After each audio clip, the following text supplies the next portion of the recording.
যখন নামাজে দাঁড়াবেন, নামাজের ভিতরে দুইটা ওয়াজিব আছে, আর ওয়াজিব আছে দুইটা ওয়াজিব খুব গুরুত্ব সহকারে পালন করবেন।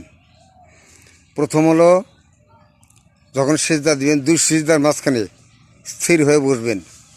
প্রথম সেজদা দিবেন, সেজদা দিয়ে উঠে বসবেন, স্থির হয়ে বৈশা পড়বেন আল্লাহুম্মা গফিরলি ওয়ার হামনি ওয়া হাদিনি ওয়া আফিনি ওয়ার জুকনি।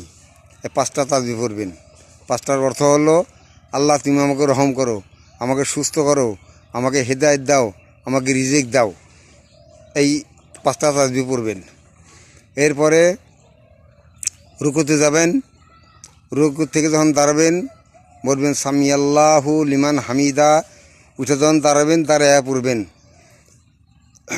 দাঁড়ায় সেরা পড়বেন রব্বানা লাকাল হামদ হামদান কাসিরান তো ইয়েবান মোবারাকান ফিহি।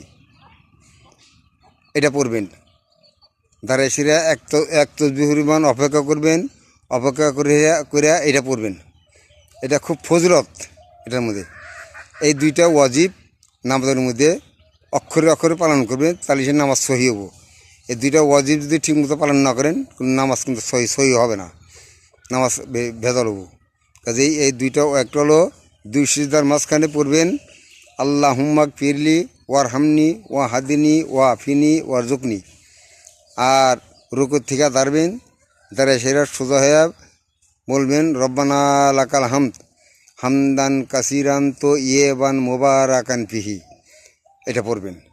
এই দুইটা ওয়াজিব সুন্দর করে ভালোভাবে পালন করবেন, আপনার নামাজ সহি হয়ে যাব।